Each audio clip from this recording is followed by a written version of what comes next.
Después de esto me ha pedido le diga las peticiones para los demás, que me habían encomendado. Y yo se las he hecho. Y me ha dicho, dime, Conchita, dime cosas de mis hijos, a todos los tengo bajo mi manto. Yo le he dicho, es muy pequeño, no cabemos todos. Ella se ha sonreído. ¿Sabes, Conchita, por qué no he venido yo el 18 de junio a darte el mensaje para el mundo? Porque me daba pena decíroslo yo, pero os lo tengo que decir para bien vuestro y gloria de Dios si lo cumplís. Os quiero mucho y deseo vuestra salvación para reuniros en torno del Padre, del Hijo y del Espíritu Santo. ¿Verdad, Conchita, que tú me responderás? Y yo le he dicho, si estuviese siempre viéndote, sí, pero si no, no lo sé, porque soy muy mala, tú pon de tu parte todo y nosotros te ayudaremos, como también a mis hijas, Loli, Jacinta y María Cruz. Ha estado muy poco. También me dijo, será la última vez que me veas aquí, pero estaré siempre contigo y con todos mis hijos. Después añadió, Conchita, ¿por qué no vas a menudo a visitar a mi hijo al Santísimo? ¿Por qué te dejas llevar por la pereza, no yendo a visitarle cuando os está esperando de día y de noche? Como ya he escrito, estaba lloviendo mucho, y la Virgen y el niño Jesús no se mojaban nada. Yo, cuando los estaba viendo no me daba cuenta de que llovía, pero cuando dejé de verlos estaba mojada. Yo he dicho, ay, qué feliz soy cuando os veo. ¿Por qué no me llevas contigo ahora? Y me ha contestado, acuérdate de lo que te dije el día de tu santo, al presentarte delante de Dios tienes que mostrarle tus manos llenas de obras hechas por ti en favor de tus hermanos y para gloria de Dios, y ahora las tienes vacías.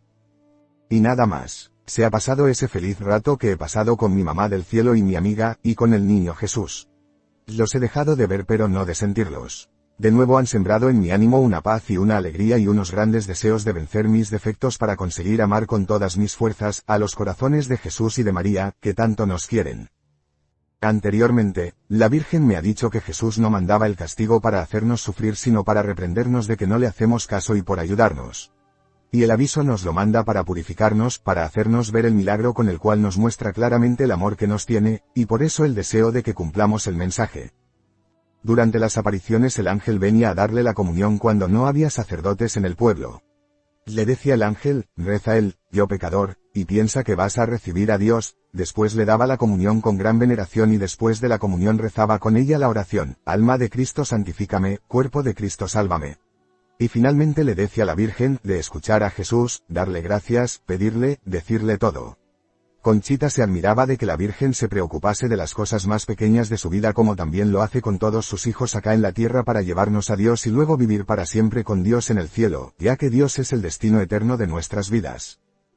Como dice San Agustín, nos hiciste Señor para ti y nuestro corazón está inquieto hasta que descansa en ti. Las apariciones de la Virgen María en San Sebastián de Garabandal. Capítulo 6. Testimonio de Juan Álvarez Seco. Y, durante las apariciones de Juan Álvarez Seco fue brigada de la Guardia Civil, jefe de la sección de Puente Nansa, demarcación a la que pertenece San Sebastián de Garabandal. Cuando estaba próximo a mi ascenso a brigada, decía para mí, no quisiera ser destinado por la parte norte, y se comprende que la divina providencia dispuso que fuera destinado a Santander, por lo que más tarde medité y reconocí que mi destino estaba en el norte y especialmente en los límites de las provincias de Palencia, Asturias y Santander, en Rionansa. El 1 de abril de 1961, me hice cargo de la línea de la Guardia Civil de la referida demarcación, y como no, con muchas recomendaciones por parte de mis jefes, como una cosa especial, y contacto, puesto que mi antecesor había tenido que salir para otro destino por orden de la superioridad y en beneficio del servicio. Llevaba solo 2 meses en mi destino, por lo que apenas había tenido tiempo suficiente para conocer la demarcación asignada.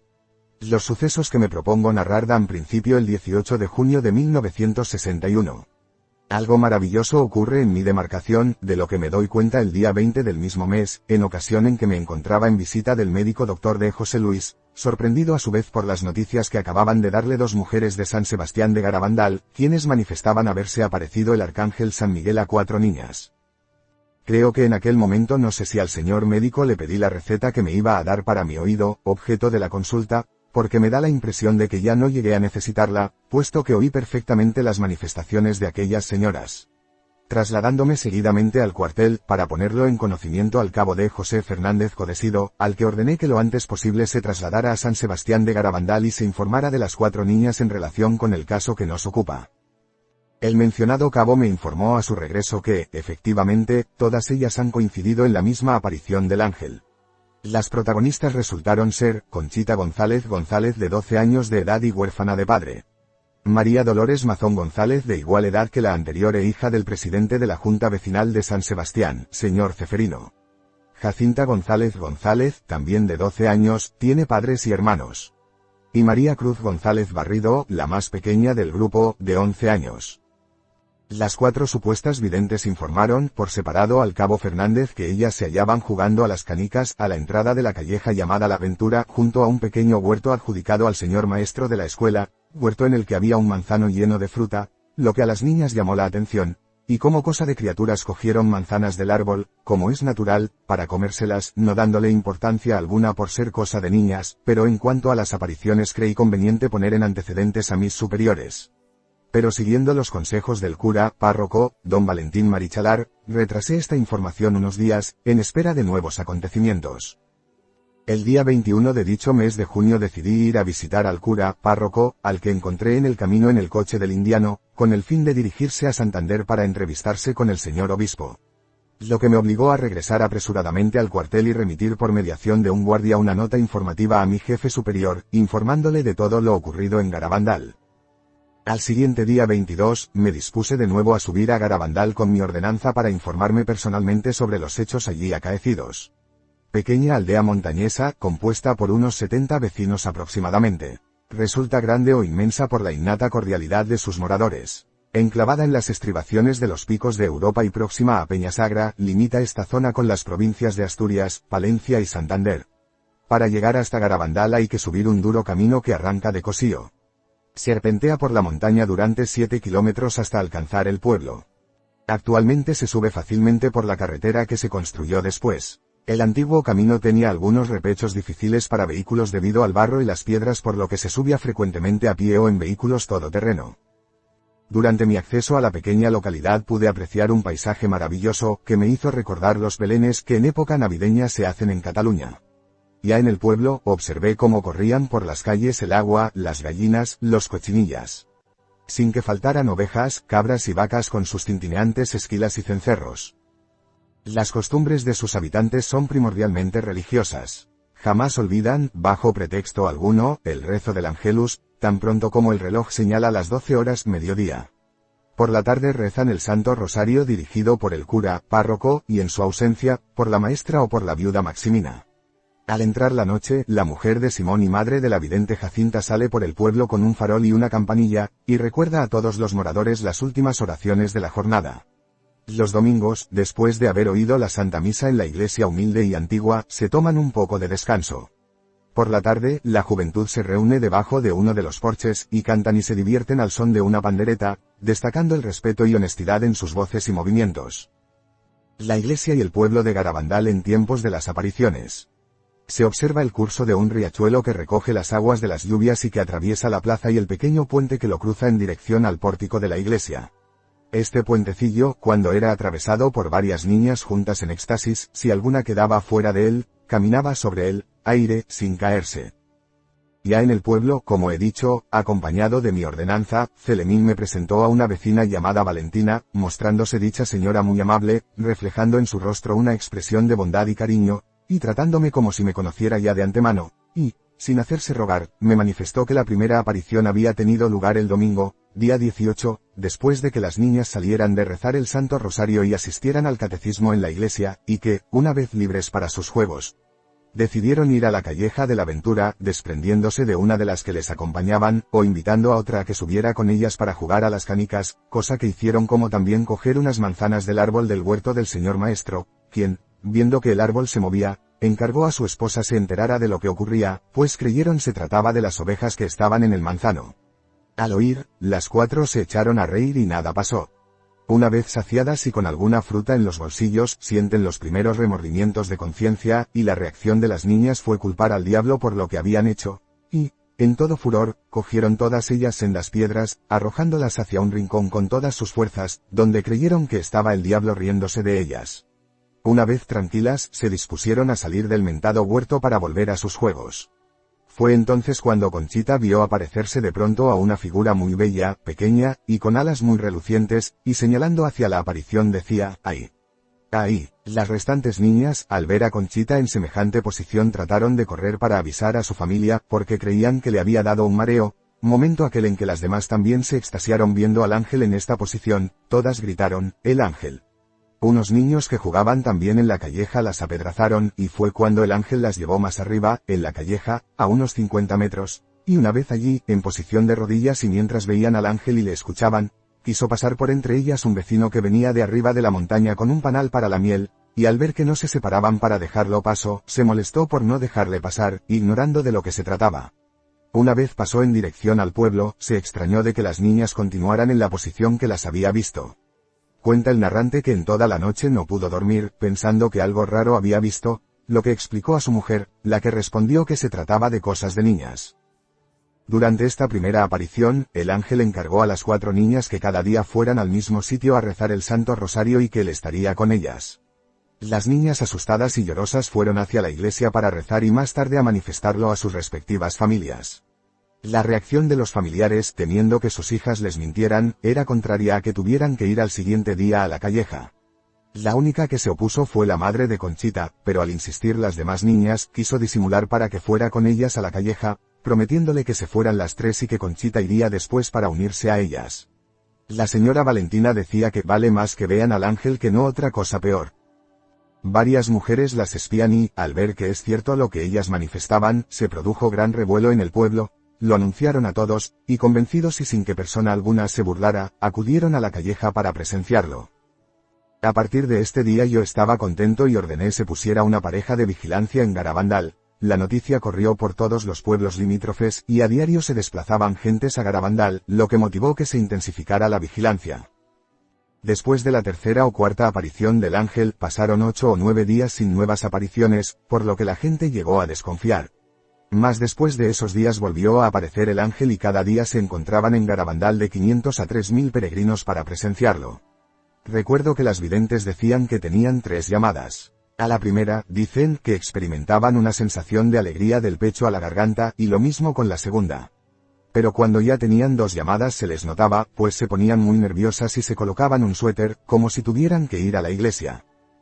Después de varias apariciones del ángel, llegó a San Sebastián de Garabandal un maestro para dar lecciones de las asignaturas suspendidas al hijo del indiano Etaquio, y este maestro, por intercesión del cura párroco don Valentín, tenía que estar pendiente y acompañar a las videntes durante su aparición, para escuchar las charlas que sostenían con el ángel y tomar nota. La gente que subía para ver las apariciones, se decía si las hipnotizaban o las daban píldoras y otras cosas por el estilo. Después de una aparición, me participa un compañero, sargento de la Guardia Civil que, al terminar el éxtasis de Conchita, el maestro se la había llevado a casa del indiano, y que va a resultar que cuando dice la gente es verdad, y afirman que es el maestro que les da las píldoras.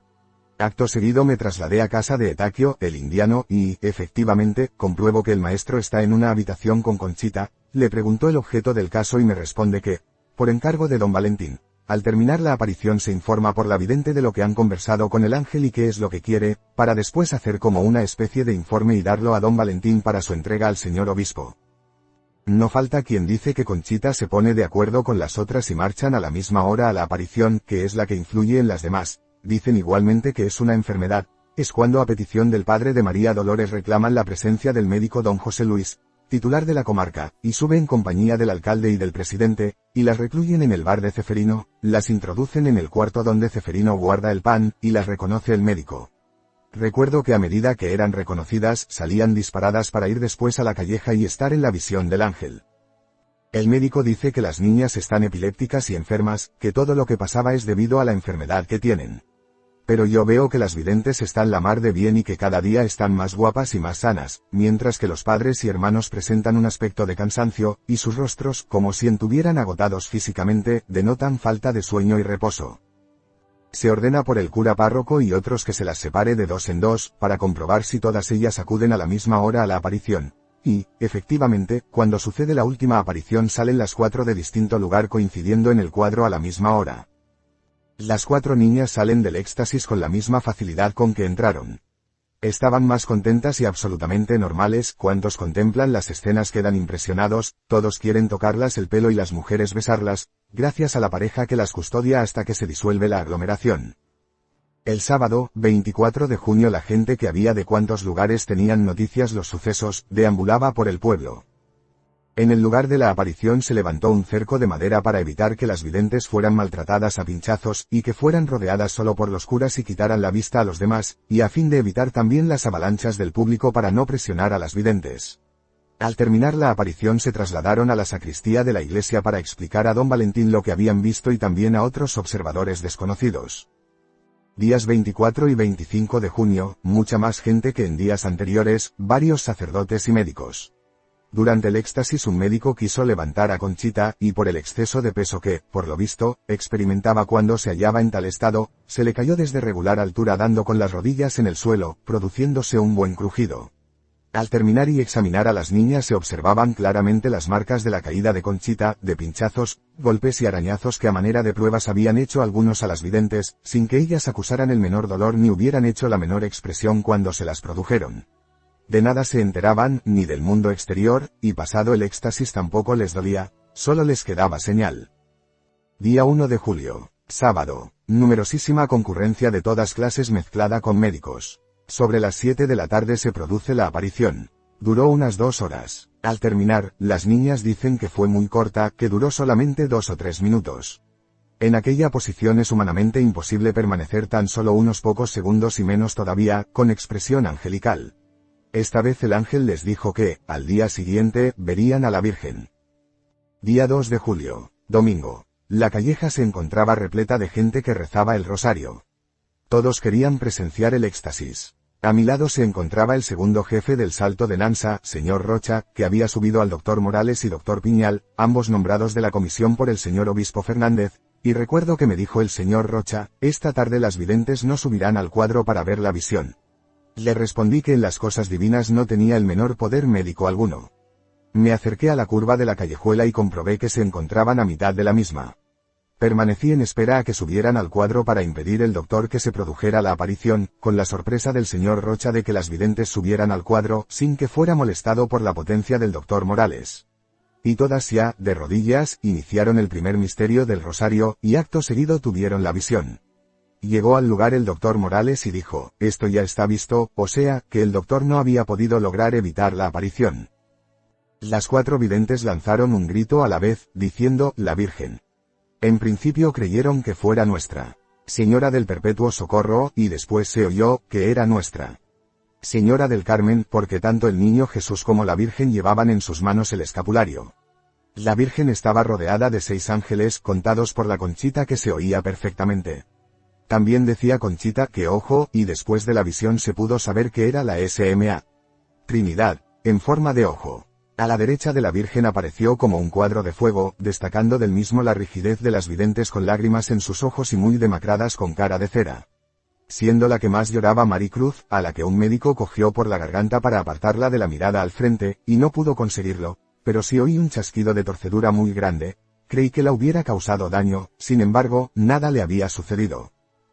Cuando las videntes llevaban un rato en la visión, su rostro era ya más tranquilo, su posición, frente a los pinos, a la derecha, María Dolores, le seguía Conchita y a continuación Jacinta.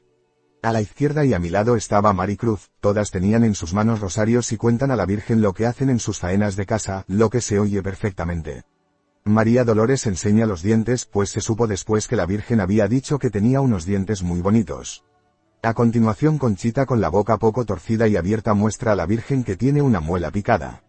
También se comprende que las pregunta la Virgen cómo es el cura, y responden que don Valentín es muy feo, pero muy bueno. El propio don Valentín pudo oír estas palabras y muchos de los estábamos junto a ellas.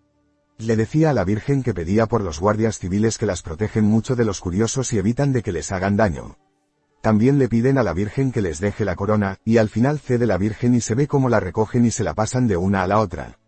También Conchita pide a la Virgen que le deje una de las estrellas que lleva la corona para que se la ponga ella en la cabeza y los presentes lo vean, y puedan creer en las apariciones, más la contestación de la Virgen es que ya lo creeremos. Las videntes describen a la Virgen de esta manera, vestido blanco, manto azul, corona de estrellas doradas, manos estiradas, con un escapulario marrón, pelo largo y castaño no oscuro y raya en medio, cara muy bonita. Aparenta unos 17 años y es más bien alta, afirmando las 4 que su voz es inconfundible y muy melodioso. A partir de estos momentos he presenciado muchas apariciones y he sido testigo además de los éxtasis de centenares de marchas extáticas, corriendo velozmente en este estado por las calles del pueblo, e incluso algunas veces lo hacían de espaldas. Cuando corrían a encontrarse, unas extasiadas y las otras normales, a la que estaba en éxtasis no se le podía alcanzar, incluso algunos del pueblo trataban de correr sin poderlas alcanzar, incluso las videntes en estado normal no podían alcanzar las que estaban en éxtasis. Asimismo he sido testigo muchas veces de cómo en pleno éxtasis y una vez besados los objetos por la Virgen, los devolvían a sus propietarios sin equivocación alguna. Algunos, después de haber besado sus medallas, se las entregaban a otras personas para que las dieran a las videntes a fin de que la Virgen las besara de nuevo, pero se oía decir que ya estaban besados y que por eso no los besaba por segunda vez. Alguien entregaba anillos sellos y no eran besados, solo besaba los anillos esponsales, y estos eran entregados muchas veces a los propios dueños entre mucha gente, y sin equivocarse con otros que llevaban en las manos. He conocido a las videntes muy feas pero cuando están en éxtasis tienen una cara bonita y muy angelical. También las he visto caer y pegar con la cabeza en una piedra, sonar un fuerte golpe y dolerme a mí más que a ellas, porque nada les pasaba. Los fenómenos habidos han sido por espacio de tanto tiempo y con tal frecuencia, en el transcurso de una jornada se daban 2 y 3 éxtasis que resulta casi imposible enumerarlos y relatarlos todos. Ello me obliga a recordar tan solo algunos casos y cosas vividos por mí, aun cuando en mi mente recuerdo tanto y con tal exactitud, que no olvidaré mientras viva si Dios así lo quiere. Sobre el primer mensaje, las videntes en el cuadro, muy serias y pendientes de lo que la Virgen estaba encomendándoles. A algunas se le caían lágrimas muy grandes, mientras que los presentes también recibíamos esta emoción. Al terminar el éxtasis de las 4 niñas y en un completo silencio anuncia el padre don Valentín, la Virgen ha dado a las videntes un mensaje que no lo pueden decir al señor cura, ni a sus padres, ni al señor obispo. Al siguiente día tienen que subir ellas solas a los pinos, por encargo de la Virgen y que no haya persona alguna, y para que esto sea vigilado proponen las videntes que les acompañen 2 pequeñas, tan pequeñas que tendrían solo 3 años y que apenas se daban cuenta del caso. Recuerdo que a mí me dijo María Dolores, brigada, usted y mi padre pueden estar cerca, pero a unos 100 metros a la derecha de los pinos, y también el cura con 2 religiosas a la izquierda de los pinos, también a unos 100 metros, y el resto de la gente, bien retirada. Así lo hicimos y se pudo observar cuando estaban en el momento del éxtasis, porque al llorar mucho las videntes, las pequeñas se asustaron y daban voces de llanto. Después se supo que el fin de estar las videntes solas es porque la Virgen tenía que hacerlo constar en el mensaje para el 18 de octubre de 1961.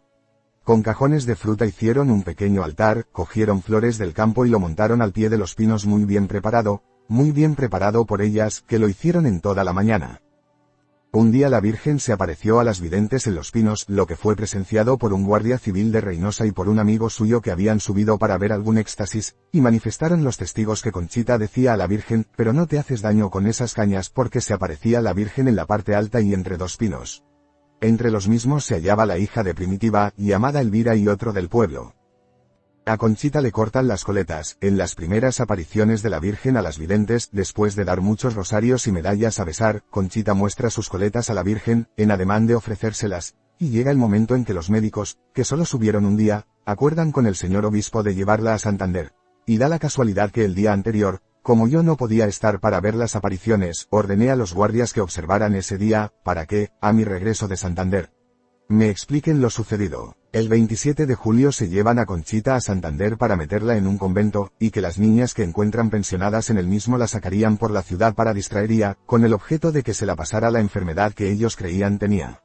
Yo regreso a Puente Nansa y llamo a la pareja para que me explique lo que había sucedido ese día de mi ausencia. Y me informan que a la 1:01 de la tarde, a las 3 videntes, Maricruz, Jacinta y María Dolores se les apareció el ángel San Miguel, y fueron las 3 videntes las que dijeron al ángel que daba pena que este día, al aparecerse la Virgen en Garabandal, Conchita no la vería. Y les dijo el ángel a las 3 que Conchita vería a la Santísima Virgen en Santander, a la misma hora que ellas en Garabandal. El siguiente día sobre las 8 de la mañana recibo en Puente Nansa una llamada telefónica del brigada de la Guardia Civil encargado de la comandancia, Crescencio, y me dice, ¿qué fue lo que ocurrió en Garabandal en el día de ayer? A las 13 horas le dije, el ángel se ha aparecido a Maricruz, Jacinta y María Dolores y les ha dicho que Conchita tendría la visión de la Santísima Virgen en Santander a la misma hora que ellas, confirmando mi compañero Crescencio que, efectivamente, Conchita había tenido por la tarde en Santander la aparición de la Virgen junto a la verja del convento. Un joven que yo había visto en Garabandal, a donde había subido para presenciar las apariciones y que conocía perfectamente a las 4 videntes, me confirmó que al ver a Conchita en Santander, en unión de varias nenas, por encima del túnel que va de una de las calles a la estación férrea, caminando hacia el convento, Conchita cayó en éxtasis en plena calle. Cuando la madre de Conchita regresó a Garabandal decía que su hija estaba enferma y que por esto tenía las visiones en Garabandal, que todo era mentira, que se lo habían anunciado no sé qué autoridades eclesiásticas. Estando yo cerca de la fuente donada por Etaquio a Garabandal, 2 vecinas del mismo pueblo decían a la madre de Maricruz que todo era falso. De no haberme encontrado en aquel lugar habría habido pelea por parte de la madre de Maricruz, mas nada pasó afortunadamente. Llegó Serafín de la Corta de Leña en Navarra preguntando a su madre por Conchita y ésta le contesta que está en Santander. Serafín encarga a su madre que la hija regrese a casa. Ya en Garabandal, Conchita, jugando por la tarde en su casa con una vecina, nieta de la señora Primitiva, oye la voz de la Virgen que Conchita reconoce y se le ocurre mirar debajo de su cama por si estuviera allí la Virgen porque no la veía. La Virgen encargó a Conchita que al siguiente día fuera con sus amiguitas videntes a la visión. Cuando las 4 estuvieron juntas, Conchita les dijo que no salieran de Garabandal cuando las quisieran llevar. Lo que me contó Conchita cuando le cortaron las coletas, dijo que la llevaron a una peluquería donde había 2 dependientas y el ama, y una de las dependientas fue a cortarla el pelo y no podía, o es que estaba nerviosa, y, que al final, el ama a puro trance se lo cortó, y Conchita en vez de sentirlo, sonreía y decía, ahora estoy más guapa. Ella había cumplido lo que yo comprendía de que un día había prometido ofrecer las coletas a la Virgen, esto creo yo, puesto que ella, con la visión en Garabandal, no hacía más que ofrecérselas a la Virgen. Enterada la madre de María Dolores de que al regreso de Santander había dicho la madre de Conchita que las videntes estaban enfermas y que todo era mentira, dijo a su hija, sin que lo supiera su padre Ceferino, que cuando tuviera la llamada no fuera a la visión. Y llegó la hora y María Dolores fue a la calleja y estuvo poco rato el ángel en la visión, un solo minuto y terminó el éxtasis y regresaba a casa llorando. Al verla su padre le dijo, ¿ya te ha dicho tu madre algo? ¿Qué es lo que te ha pasado? ¿Que vienes llorando? María Dolores contesta que había estado poco tiempo con el ángel porque su madre le había dicho que no era verdad lo de las apariciones. Sobre una piedra besada por la Virgen, María Dolores sale extasiada de su casa por la calleja hacia los pinos, y al salir de la calleja se queda de rodillas, le hacemos un corro, encontrándose a mi lado el padre Ramón Andreu. Vemos como María Dolores coge piedras y las da a besar a la Virgen y dice, esta piedra es para una amiga suya o familia que se encuentra en Cádiz. Coge otra y hace lo mismo y la ofrece para otra que también se encuentra fuera de Garabandal, y coge otra y no dice nada. Dejándola en el suelo, pero la cogí yo y me la guardé en el bolsillo de la sahariana. María Dolores continúa hablando con la Virgen y se comprende que la Virgen le pide la última piedra que ha besado y le pide a Loli que se la muestre. Loli, mirando hacia arriba y tocando con la mano sobre el suelo, no encuentra la piedra, colocamos 2 o 3 a su lado, las toca y no hace caso de ellas. Pero el Peandreu dice, brigada, saque del bolsillo esa piedra que usted se ha guardado y póngala en el suelo.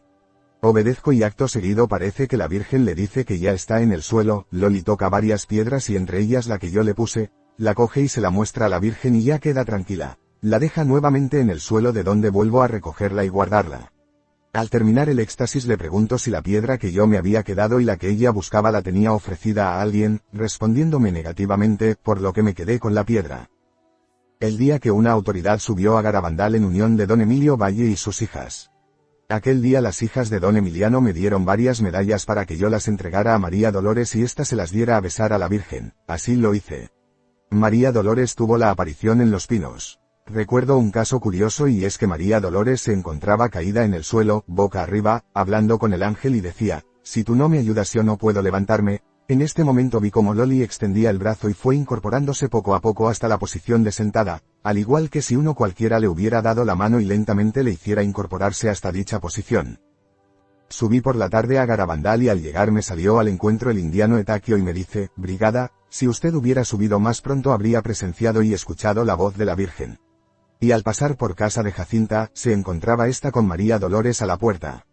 Me llaman con una gran alegría y me dicen que esta mañana el doctor don Ángel Domínguez Borreguero, director del manicomio provincial de Salamanca, les había dejado el micro para que registraran la voz de la Virgen. Entonces me fui al mentado doctor Domínguez para que me informara, el cual me dijo que, la cinta donde está grabada la palabra la Virgen no quiere hablar, se la mostraría a usted pero estamos expuestos a que por una pequeña avería se borre. El acompañante del doctor Domínguez era don Gerardo Pleya, catedrático de la Universidad de Salamanca. Ambos se hallaban veraneando en Llanes, Asturias, y, al enterarse de las apariciones, acudieron a Garabandal. Si ellos quieren, pueden dar testimonio. Día 25 de julio de 1961, festividad de Santiago Apóstol. Este día tenía una pareja en la calleja, y otra frente a la casa de Conchita. Las 4 videntes jugaban en el prado de una cerca y serían aproximadamente las 7:30 de la tarde. El cielo estaba completamente libre de nubes. De pronto se formó una nube muy negra encima de Piedra Sagra, y al mismo tiempo se vio un rayo muy grande de arriba abajo. Las videntes cayeron de rodillas con gran temor. El trueno fue muy estrepitoso, las niñas con la vista extasiado hacia arriba. Tuve que apaciguar los gritos de la madre de Maricruz, y todos permanecimos en silencio, y hay quien dijo muy serio, sin darlo importancia, que había visto sobre la luna una figura o dos como viste el Santo Padre. Cuando el exmo. Dr. D. Doroteo Fernández y Fernández publicó la primera nota del obispado recomendando que los curas se abstuvieran de subir a Garabandal, estos subían vestidos de paisano. Recuerdo que, extasiada Conchita, le decía a la Virgen, hay 3 curas en el pueblo, y Conchita decía que solo había uno. Y se oyó decir a Conchita, hay 3, y ran. Llegó hasta 2 paisanos que estaban observando, al final se acercaron para informarse bien, y los 2 paisanos se identificaron como lo que eran, sacerdotes, solo que vestían de paisano en vistas de la prohibición del señor obispo. El caso es que ya no volvió a encontrárselos en el pueblo. También se presentaron otro día 2 alféreces del cuerpo de aviación, yo les reconocí y nada quise decir, pero las videntes supieron por la Virgen que eran capellanes. El día 12 de octubre de 1961 recibí la cruz a besar, separadamente por las 4, como una felicitación de la Virgen por ser el día de mi patrona y acudir esa tarde a Garabandal. Día 17 de octubre de 1961, subí con 14 parejas a mis órdenes, para mantener el orden la misma víspera del 18. Extasiada Conchita se acercó a mí, y a mí solo me dio a besar la cruz, lo que para mí significaba una esperanza de que todo saldría bien, a pesar de la enorme cantidad de personal que subió al pueblo y a pesar de la lluvia torrencial que se sucedió durante todo el día. No pasó la menor desgracia. Calculé en Garabandal de unos 12.000 a 15.000 personas, y de 800 a 1.000 automóviles y sin accidente alguno, lo que fue para mí una gran sorpresa. Yo estaba junto a las videntes cuando del pecho sacaron una carta escrita que don Valentín abrió y leyó. Los presentes pedían que se leyera más fuerte, y pude oír claramente que las 4 videntes le decían todas al mismo tiempo, lo de la carta, y sin equivocarse. Luego la leyó un voluntario con voz fuerte. Todos los que ese día subieron al pueblo, esperaban ver el sol en plena noche como en Fátima. En realidad se hizo lectura de un grave mensaje, que hoy tiene una importancia considerable. Es así que lo he comprendido. Hay que hacer muchos sacrificios, mucha penitencia. Visitar al Santísimo. Pero antes tenemos que ser muy buenos. Si no lo hacemos nos vendrá un castigo. Ya se está llenando la copa, y si no cambiamos, nos vendrá un castigo muy grande.